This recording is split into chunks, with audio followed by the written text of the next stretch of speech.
when it comes to moving lights and making effects, most of us are quick to go to just building effects that look something like this, right? This is a simple intensity and focus movement, and it, is moving lights that are moving. Now, if you watched the last video, by the way, I'm David Henry from Learn Stage Lighting, and this is our 5 minutes to better lighting. Be sure to subscribe if you're enjoying this so you don't miss a thing. Click that bell. And so moving lights don't have to move. We covered that in the last video. I'll pop that up here if you totally missed that. Awesome. Now, they can move though, right? And we might as well move them because they are indeed moving lights, right? So building effects with moving lights can be a lot of fun. And truth be told, you could spend the next 5 years studying this and still not run out of things to do.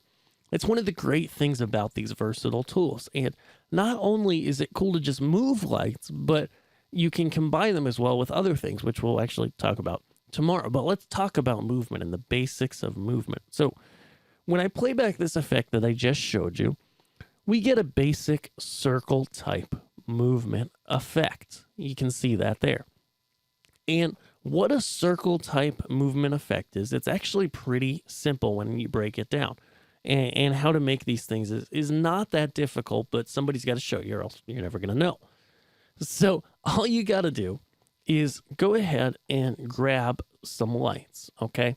I'm going to go ahead and grab, let's grab the wash fixtures. Actually, we haven't done a ton with them, okay? So we're going to grab our wash fixtures, right? And now we're going to go ahead and work with just pan and tilt, right? So those are the two options we have. We have pan, which is our side to side, right? And we've got tilt, which is our back and forth. And so how do you make shapes with these with your lights? Now, the cheater method is to go into your console and find the shape that's circle or figure eight or whatnot and just click it. But it's more interesting to learn how this stuff actually works. At least I think so, and I think it'll be helpful to you. So I'm going to zoom these narrow so we can see them really well. And then I'm just going to go ahead and start with pan and tilt. So let's do pan first, okay? So say we take our pan and we apply a shape to it, okay? So we're now going ahead and say we use just pan here and we oscillate it back and forth from a center point. So it starts in the center point, right? It starts there. And then they just go a certain percentage, in this case, 50% of the range from that center point, okay? Now, that's kind of boring. But if we go ahead and we set that to a basic sine wave shape and then bring in our tilt to the same percentage, we get what's considered to be pretty much a circle type effect where the lights, until they hit the end of their range, kind of pretty much look like a circle. It's never quite perfect, but it gets you there, okay?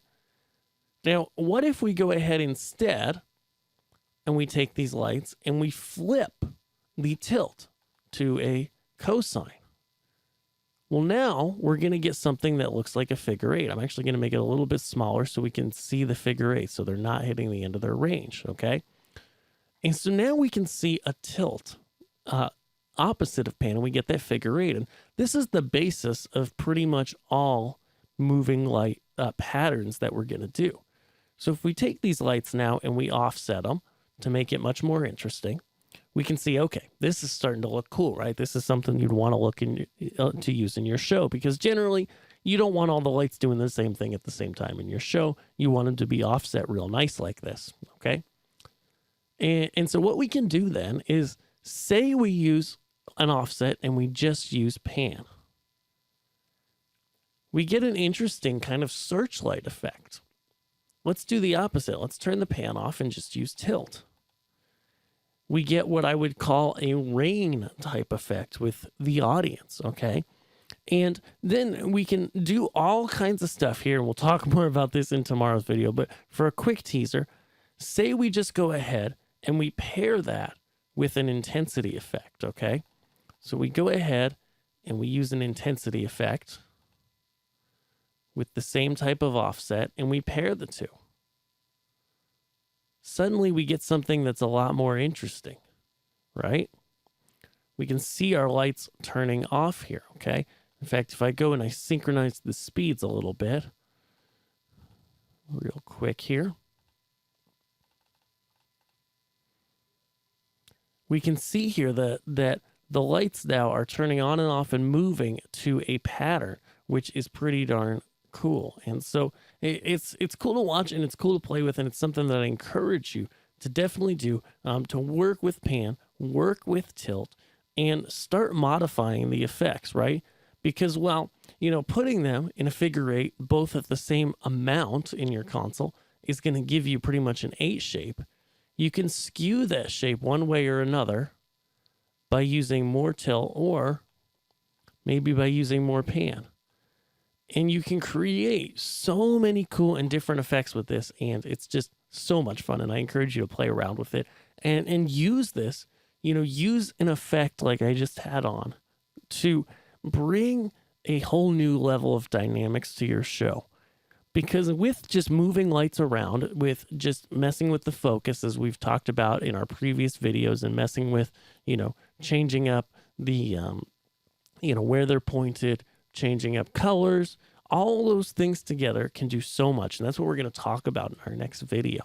And bringing an effect in on movement just takes things, to a whole new level, right? It brings things up and it gives us something new to work with to be able to have more dynamics, more range in our show. So if you've enjoyed this, don't forget to subscribe, and also check out my free gear guide. It's a lot of the gear that I recommend for people. I'm always looking at this stuff, checking it out at trade shows and also in real life, so I can show you guys the best lights, the lights that I found that are really well designed and attractively priced that you can check out and buy for your shows. Awesome. Thank you so much for watching, and we'll see you back here tomorrow, where we're going to talk about putting all of this stuff that we've talked about all week together to make a great show.